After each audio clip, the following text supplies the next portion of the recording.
I'm Lila Rose. I'm 34, and my occupation is the president of Live Action, and I'm a writer and a speaker, and a mom.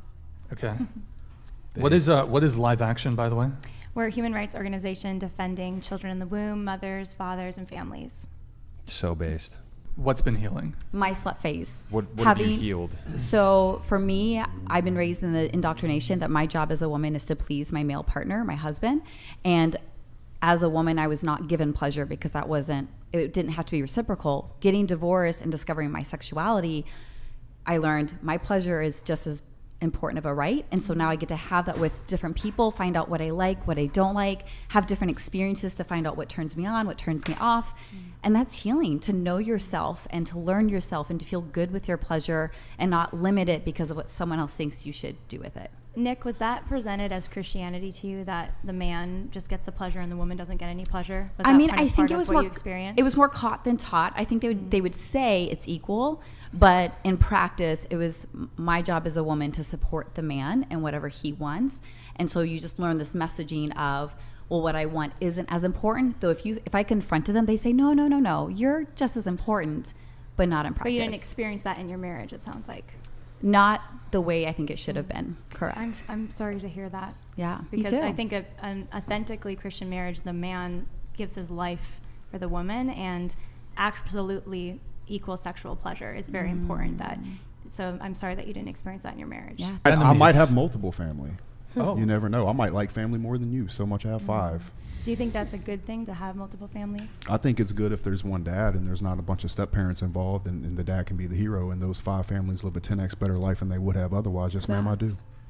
But you don't think that it will be ultimately an opportunity for jealousy or disharmony amongst Women two are always going different to be families? jealous. What's changed I'm not about that? jealous in Women my have been jealous marriage. all the way through time. So I'm not jealous in my marriage. I don't care about your marriage. I'm talking about mine. What my life is going to be. So I don't answer to you. So that's my answer. I'm going to run my situation exactly how I want to. And generally, when I do that, that's when I have the most happiness, let's say, in my life. So that's all. And you would want that for your daughters? Yeah. I live my life unapologetically on my terms. So if my daughters that are overly spoiled and educated in every way and have friends all over the world and world traveled in the best schools in the world, if they have a problem with me at the end of the day, then they can kick rocks too. I'm not going to simp for my daughters. I'll love them fully. But if they grow up and turn into a person that doesn't want to get in line with me, or look, here's my goal as a parent. Teach my children how the world works. Give them the skills so they can live on their own terms, and give them choice. If they choose not to make me part of their life after I've given them those things, I've still succeeded as a father. But I guess I'm asking if you're comfortable answering, obviously, but are you wanting to be a role model for your kids? Is that part of 1,000%. A father should show up in every way for his children. I think I'll be better than most fathers, regardless of how many children I have. I might have 100. But you think part of being a role model, it's okay for your kids not to know even your relationship status with their own mom? They will know the relationship status with me and their mother. But you have other relationships with other women, too. What does that have to do with anything? But I'm just wondering if you think I haven't even said that. I'm just saying, like, if I want to, I will. But you don't think that's a problem for your daughter to know that about their dad? That he has multiple mistresses? That's up to my daughter, man. You know. But do you want your daughter to have a guy like that long term? If he takes care of her in every way and she has a much better life because of it, yeah. Can I ask you one more question? Fire away, honey. Okay. If you have only one place in your heart for one woman, or you want to have one woman in your heart, I think you said, why don't you just commit to one and choose to be faithful to her?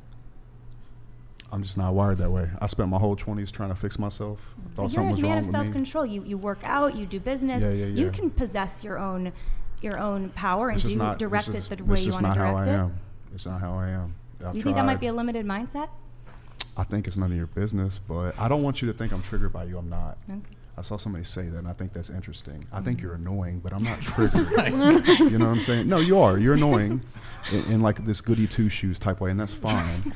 I'm going to live my life on my terms, unapologetically, like truly. So you can ask me this 85 different ways. At the end of the day, I'm going to walk out of here the same man. There was actually a study done where 70% of men have cheated on their wives at one point or another. This was in part by design, because the sexual revolution happened right in the 60s and the 70s, and there was this sexologist named Alfred Kinsey. Let's go. I don't know if anyone has heard of him, but he's kind of known as the godfather or the grandfather of sexology today.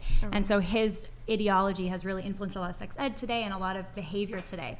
And so what he did, he wanted to prove that everybody was sexually deviant, was the term at the time, sexually deviant. They weren't in monogamous relationships, or if they were, they'd lie, and they were in swinger culture and other kinds of relationships.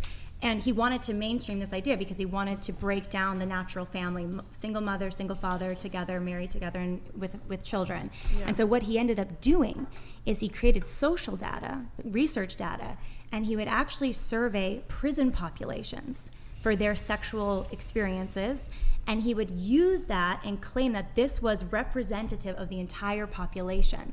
So actually, he would ask, interview convicts or have people interview convicts and who were involved in all kinds of dark stuff, and they would share, we've been obviously in bestiality, rape, or we've been involved in having many different partners. And then he said, this is representative of, so 70% or 80% of Americans, he claimed, are involved in swinger culture or polyamory behind closed doors. But he was lying, is the thing. But so you're telling me that stat she just referenced is total BS? I don't know exactly where you got that stat, but I think it might be a Keynesian stat because a lot of his statistics kind of created the groundswell for that mentality. And then the problem is it can become a self-fulfilling prophecy, right? So if everybody thinks, it's normal to have sex with a ton of different people, it's normal to not be monogamous, it's actually good to not be monogamous, right? That's the message of society tells you. Porn is good, sleeping around is good, sex is not a big deal. Then it kind of becomes a self-fulfilling prophecy because more and more people get sexualized and get, start down that path. And unfortunately in our society too, a lot of young girls, I heard what you shared, Kirsten, right? Mm-hmm. It was horrible. Like with that guy, it's ridiculous, right? But he was probably watching porn, right? So he's being trained by his pornography to treat you like an object. He didn't even talk to you about it. He just did this gross thing to you and you're like, what the heck? You walk out, right?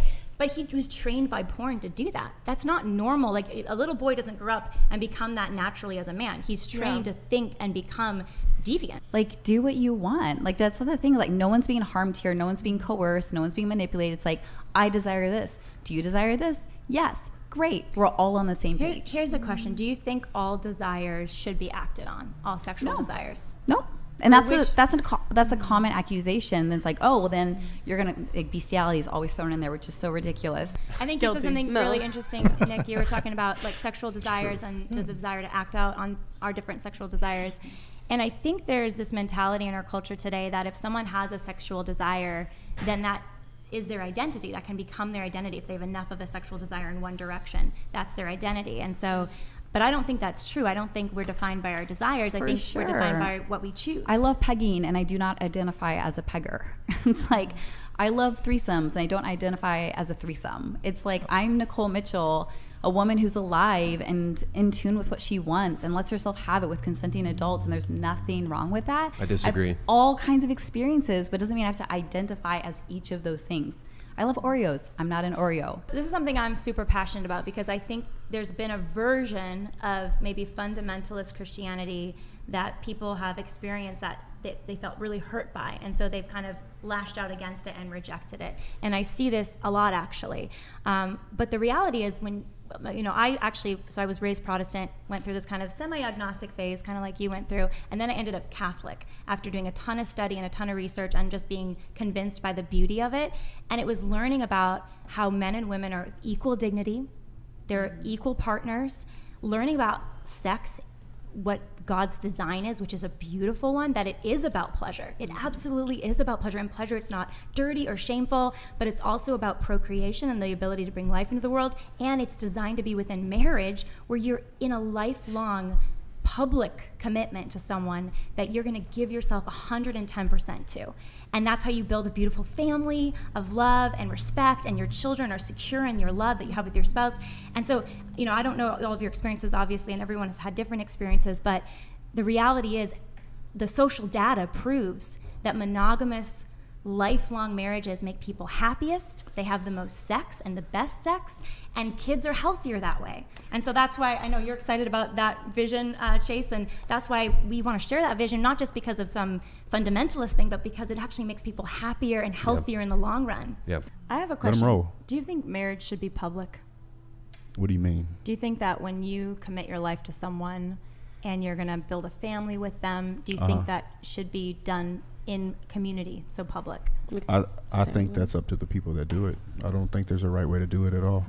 So that's up to you. So you think like for children, they don't have the right to know whether or not their parents are married and be able to feel that when they go out into society. And share that. I think that if your kids ask, you should tell them the truth 100%. There's no lie or nothing I would ever keep from a child of mine. Meaning the truth about, no, we're not married. I have other people I'm sleeping with. Whatever they ask me, I would answer. Yeah. I think as somebody that was raised by a single mom, like those things, they don't matter as much to your child as you think that they may. I mean, it did have an effect on my relationships growing up, but it's also something like you can learn from that experience through your parents, you know? Like you can, as long as you have open communication with your child. And I don't have any children, but I have younger siblings, and I'm openly communicative with all of my family members. I think what's most important when it comes to kids is their love in the house. Do they see love between their parents? Mm-hmm. Not are they living the way of making people that go to church happy? Mm-hmm. It's a very downward deflecting question you're asking me, and I understand why you're doing it. However, I'll put love first in front of marriage every day of the week, because people get married in America every weekend, putting the marriage and the Facebook pictures before the actual love. Mm-hmm. So I'll take the love over all the bullshit. I think that's probably true. There's a lot It's definitely true. There's a lot of hypocrisy out there, for sure. There's a lot of hypocrisy in media Christianity as well. Yeah. Like Bible thumping people that want to beat you up with their views and ask silly questions about things that don't matter. Like, is your kid going to be upset that you have other women? All I'm worried about is being a good fucking father and a provider and giving them a life full of love. And if I can do that, I've been quite successful. In fact, I'd say more successful than most Christians. So my understanding of love, Shots fired. my understanding of love is that it is totally wanting the best for the other person, and that it's committed, and that it's sacrificial, and that it's exclusive, it's faithful. And fidelity, I think, is a really important part of love. And if you don't have fidelity in love, then you don't have the security and the opportunity for full vulnerability. Can I throw a hypothetical at you? Yeah, please do. And this is a hypothetical, please don't get offended. But if your husband were to do something that was not okay with you whatsoever, to the point where you did not any longer want to be with him, whether that's cheating or something else that's just a no for you, would you leave She them? would stay. Would you leave them to just please your children and to keep your family together? Is that like you're willing to risk your own happiness and well-being, or even safety, if it was something that was that extreme? Are you talking about abuse?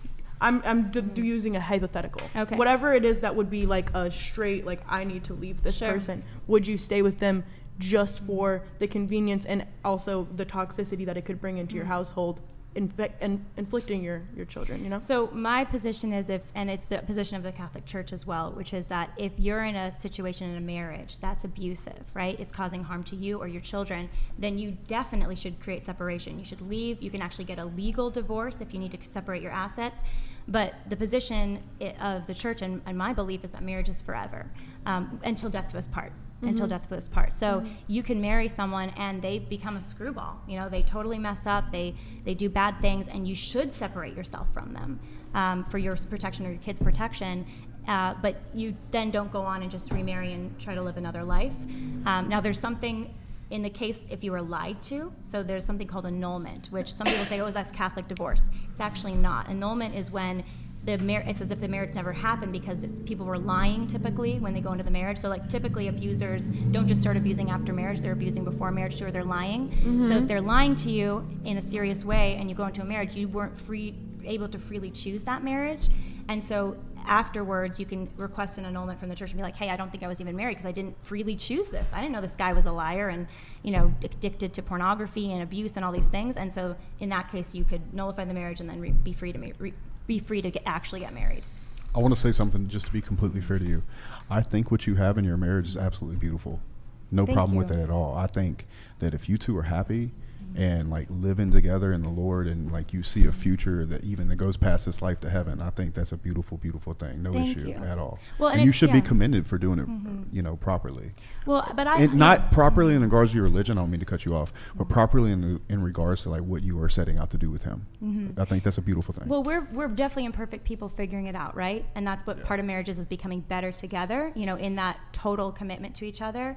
But the thing is, like, I'm passionate about not just wanting it for myself, right? Like, I'm very grateful to be married. It has rooted my life. It has anchored my life. It has changed my life.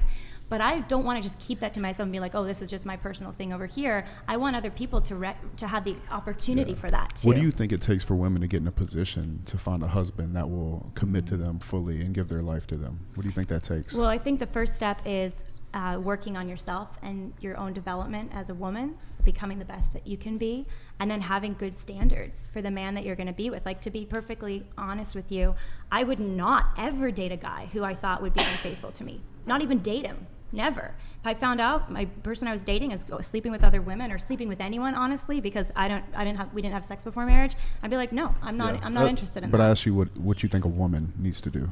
I think the woman needs to become the best she can be. She needs to grow psychologically, be healthy. If she needs to heal from trauma from her childhood, a lot of us have baggage. I had baggage. Go get the therapy that you need. Really understand. Do you not believe that therapy is in the church and Christianity? Do I not believe what? Do you not believe it's everything that you need is at church? You can't just find that in the Word? Well, the beauty of Catholicism is it's very much focused on the whole person, right? So it's not like we're just spiritual beings, right? We're also bodies with desires, with traumas, with experiences. And so the psychological world and psychological health is an important part of bodily health, and it connects to your spiritual health. So therapy is great. Obviously we totally promote therapy for those that need it. Mental health is really important. So just because you're doing the right thing spiritually doesn't mean you're necessarily mentally healthy. You may need to get mental health support too. I think this is actually something a lot of people who are really spiritual fall into. They think, oh, if I'm just pray enough, I can make my depression go away, right? And yes, sometimes God does just heal depression like that, but a lot of the time God uses natural means like a good therapist, a good psychiatrist to help somebody through that. Or a good threesome. Oh. Haram! I would say that that's going to decline someone's mental health in the end, would be my Maybe for agree. some people, but that's again, like, it's so unique to the person. And I think, so you're talking about like spiritual, you're talking about bodily, mental, we're also sexual. And I We think absolutely are. that's the part, and like we have to find a way to healthfully channel that desire. And for you, that's through monogamous marriage. For me, that's through non-monogamy, and trusting like what is right for me is right for me, and what is right for you. And back to your question too about, what if all society was like you? But it's not. It's a spectrum. We have people all the way on the one extreme of monogamy. We have other people on the other extreme to polyamory. And like we're all somewhere across there. And I think there's beauty in all of it, depending on who you are and what's good for you. And so I don't think it has to be one or the other. But Nick, you're 3 years in, right? You're 3 years in living this way. So look at 90 years. Look at 80 years. I don't know how long. I'm thinking the same I thing. don't know how old you want to Hold live on. to. 200. But I think that your drive, whether it's your sexual drive or your drive for whatever you're aiming at, right? Wealth or friendship, you're lonely, whatever it is, it's powerful, right? And it can be channeled. And so, to what you were saying earlier, Justin, is like you can channel these things towards the end that you choose. And so I think the big question is, what is the end that we're going to choose that when we're 80 years old or 90 years old on our deathbed, we're like, are we going to be surrounded by that lifelong partner, that spouse that we were faithful to our whole life, and our kids who grew up in that intact home? Or are we going to be alone? Or are we going to be, what kind of life are we aiming towards? If I desire to have many partners over the rest of my life, I believe I can have that. I truly believe we get to have the desires of our heart. I think the human condition is that things aren't always amazing, right? We have bad days, we get sick, terrible accidents can happen. And so that's where the power of love comes in, a love that doesn't leave, a love that isn't based on feelings or desire, but a love that's based on choice. And I think deep down, we're all wired for that. Even men that like you were saying, Justin, like, I want to be with multiple women and everything. I think deep down we want a love that stays, a love that lasts. And it is possible for everyone, every single person at this table. I guarantee you 1,000% it is possible for you. Not for asexual people. Yeah, but I would argue that, like, who are you to tell me that I'm not going to be happy because I don't choose your path? Yes. I don't think I said that. Pretty much, you reframed it in that way. So who are you to say that? I will say. Or do you think I'm going to be less happy than you? I think that if you live your life, and you said you're not sharing whether or not you're doing this, so we're all talking in hypothetical, so I don't know exactly how you're living, right? You didn't share that. But if hypothetically you live your life where you are starting multiple families with multiple women. What if I have one family and 50 girlfriends? I think in the end it will bring great unhappiness to your family, to your children, to the mother of your children, and to you. But there's a difference between that versus somebody who is actually striving to live by the tenets of the Word of God, and who is loving their wife as he loves himself, and who is sacrificing for her, and who treats her like gently and with compassion.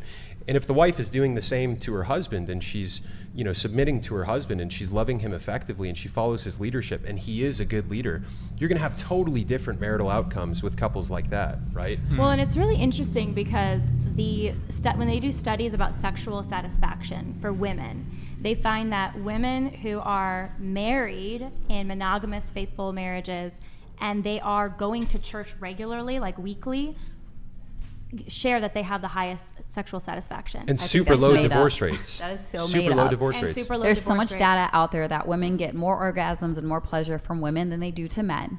But that's because that man is probably not a good lover to them. That's Yeah, what that's about. the majority of the But situation. that's So if because they're but the saying man needs to learn to see. That's the beauty of a lifelong marriage. It's like you learn to love each other, not just like in doing chores for each other or doing fun things together, but in how you have sex. You learn to really love each other. Like, so by what do you do if communicating. one Lifelong partner? marriage. What do you do if one partner has a high libido and one partner has a low libido? Well, you work through that.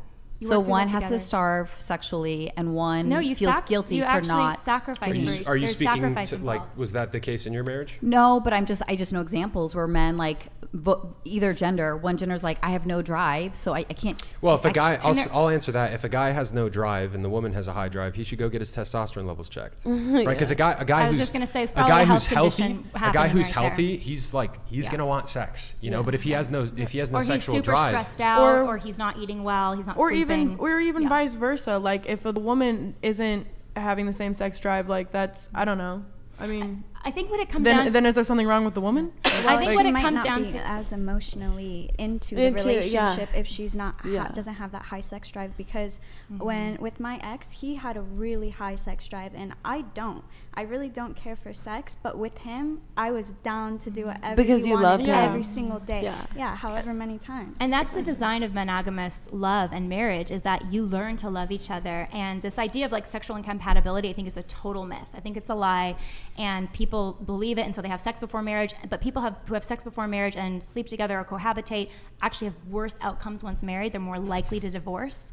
Not a lot of people know that. That's what the social data says. But that's because when you're in it for life and you're in it to really love this person, be committed and learn them and do whatever you can for them, you learn pleasure with them. You learn how to love not just sex with them, but your entire life with them, and you work at it together. I think That's it's cute. because when you're like monogamous, like when you're with someone longer, like just them, you learn to communicate like what you like and dislike in the bedroom, like So your what do I say pleasures. if I like non-monogamy? No, I'm saying like You know what I mean?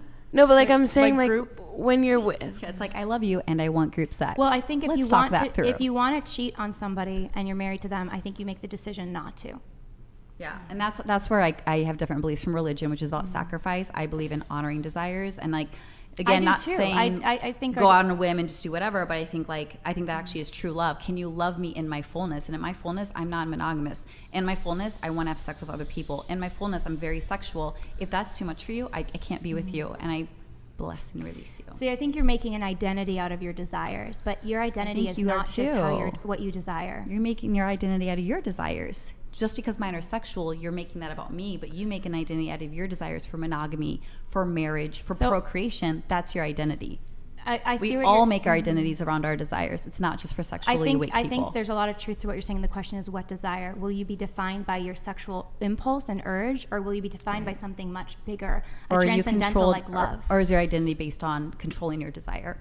I It's think like, to me, and I think it's that's about, actually harmful. It's about channeling it. It's about channeling That's it. what I do. I channel it to all the people I love.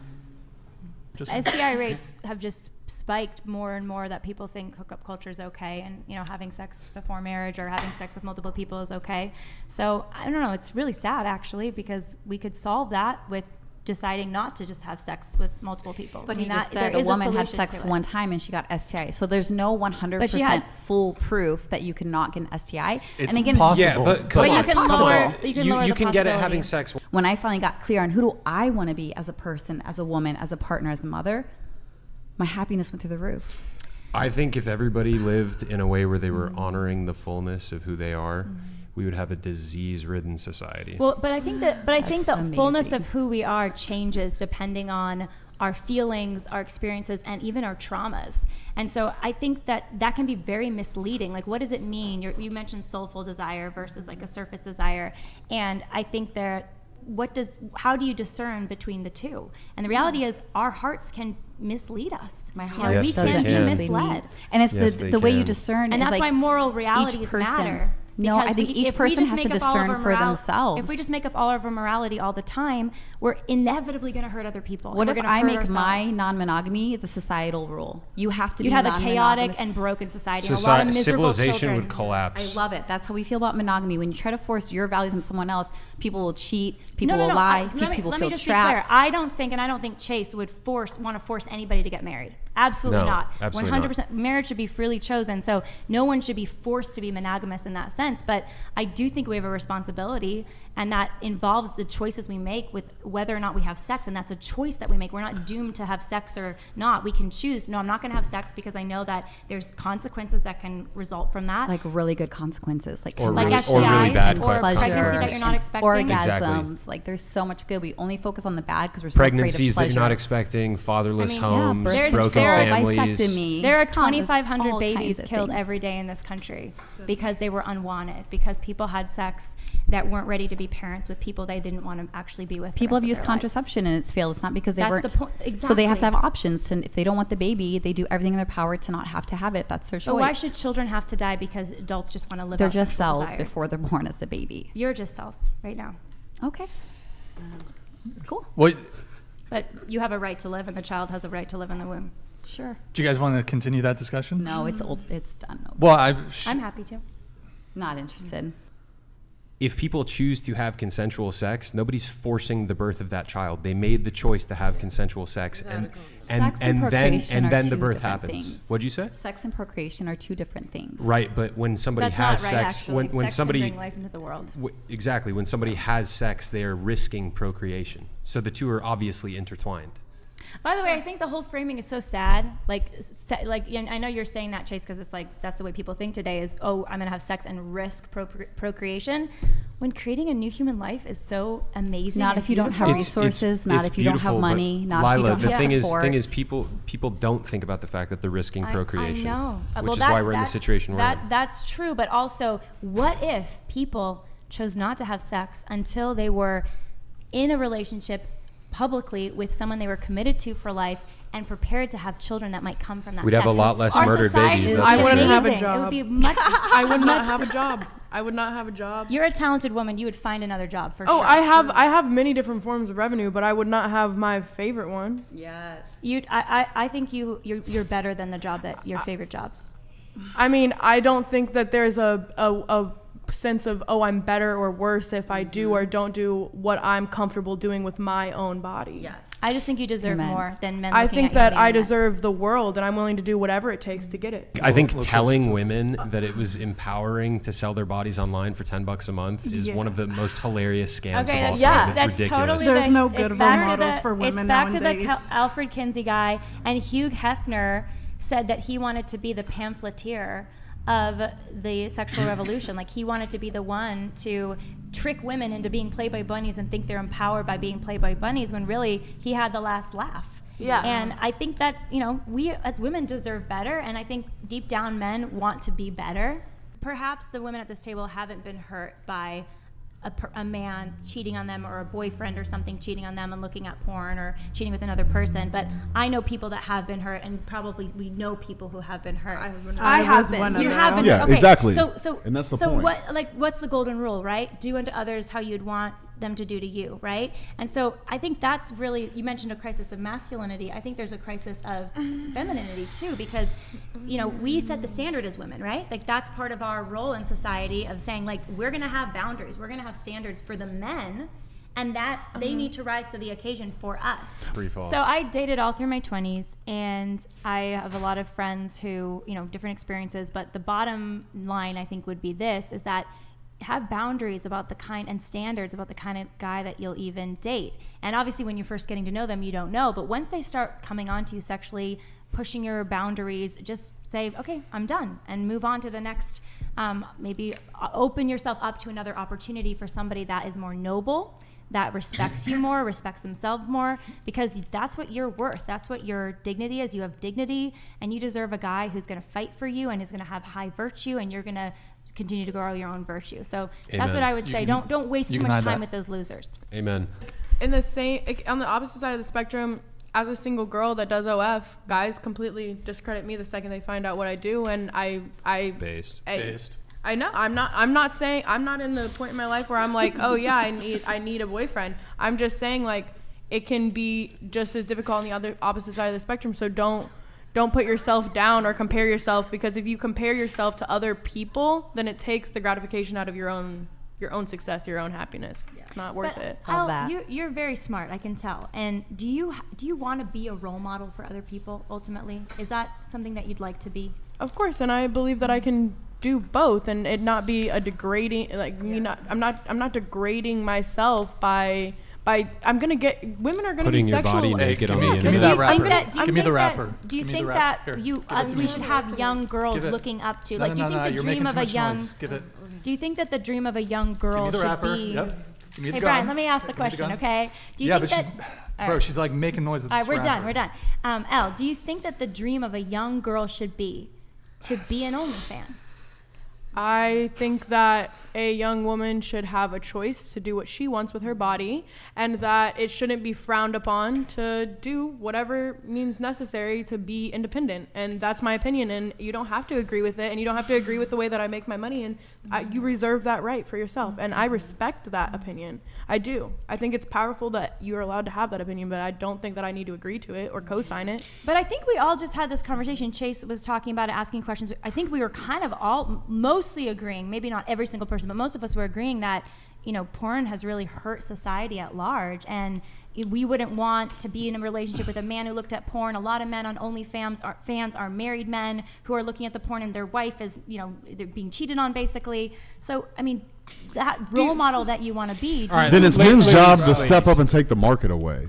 It's back to what I said earlier. Men have always led the world. Why are we going to act like it's women's faults now? If there was no platform for her to make this kind of money on, she wouldn't be doing it. If I men think it's were a good better, point. she would be with a different man. It is men's job to take this responsibility and stop subscribing to it. Not the girl's fault, because the girl has no man to get under and get behind and believe in, no man to marry, no man to be submissive to. And so the only thing that's out there is for her to make money with this easy way, because these weak ass fucking I mean, dudes. one Okay, thing all right, I hold on, hold- one quick thing. One thing I really appreciate about what you're saying, Justin, is that you're saying men need to take responsibility. Men and should take accountability, responsibility which for I it, love. which is not a new thing. It's always been this way. So Agreed. for us to flip it on the chicks now, I think is dumb. Agree, but I would just argue that women are strong. We have agency. We can make decisions. I agree with some of the language coming out of this side of the table, that we make decisions, we make choices, and we should use that power for what end, right? It's not like men have all the power, women have no power of choice. Women have the power to decide the standards that we hold ourselves to and that we hold men to, and the kind of women we want to be, and the kind of role models we want to be for the next generation, right? And the truth is that if we took porn away from young men, Bird dog, that they would yes. be incentivized to go become that strong man. I'm all for getting rid of porn. Let's do I'm it, all bro. for that. I'm Like, scared if do we it. get rid I of am porn about that because- Let's completely. do it. I love that, and I everybody love in our holy shit. and everybody in this space, or a lot of people in this space, would naturally, easy decision, almost 100 out of 100 say get rid of porn. I'm all So about how it. could we do that? Like, how could That's we a go great about question. doing that? Well, that gets to like a governmental level now. Yeah, I doesn't mean, it? we'd have to It's legislate it. legislative. Well, yeah. I think I think there's legislation that can be done to ban porn, because I think But- it is. But shouldn't be on that the would go market. back to making the United States of America have its Christian backgrounds come and stand up to the point where people would go vote for it in that way. But I think the other thing Deus too Vult. is it kind of takes a leap of faith as women, because if culture is demanding from us, right? I mean, that's what you guys we're dealing with. Culture is we're swimming in is sexually objectifying women, Okay. rewarding women I for love to sexual be objectified. objectification, right? And Haram. so, but I do think there's a role of personal responsibility that women, we're not doomed to anything. We can make any choice we want, and we can start over. We can walk a different path, and we can be the women that we dream to be. That isn't just making, you know, money on the internet one way. We can. I can am the change our woman I path. dream to be. I've arrived, and I'm so happy with her. I But- think one of the biggest Can I- problems in society is that we've cheapened sex. That sex is just I something agree. that's thrown around. It's just like this commodity. It's literally sold. And I think sex is supposed to be something, it is something sacred and beautiful and amazing. And it's designed for two people who are just passionately in love and committed to each other publicly for life. And also sex can bring human beings into the world. And it does. And so that's the other thing that is not even really talked about a lot at this table, but sex can bring human beings into the world. So we should be having sex in relationships that are prepared to be Can I parents. say something? Amen. And that'll make a society so Yeah, much say healthier something. and happier. Yeah, I suppose we Chase, could what do change you it to think? like how many people you've had sexual intercourse But I'll with, say one more thing. doesn't I Yeah. think roll I off think the no matter tongue. how high anybody's body count is, there can be a start over point where you decide, I'm not going to keep living that way. I'm going to live a different way, and that change is possible. No, it's I'm true. sorry, but once you've And it- slept with like 100 dudes, I don't care if you're a born again virgin. There, I mean, Mary it's done. Magdalene is one of the greatest saints of all time, and she And she was a actually was the hoe? Was first she a hoe? first person. She was a hoe. She was a hoe? She was. Has and not she was been the proven. first. I'm not she was familiar the with the first scripture. person to Jezebel? see Jesus I looked after into this he was like, resurrected. like a week and a half ago. Has it actually been proven that she was like a prostitute? Tradition says that there is a tradition that says yes, she was involved in prostitution. That's fine, but I prefer a virgin over a born again virgin. Are we talking about? Especially Just if she saying. was a prostitute before. Especially if she was a And prostitute. that's understandable. I thought Brian. Jezebel was the prostitute. Can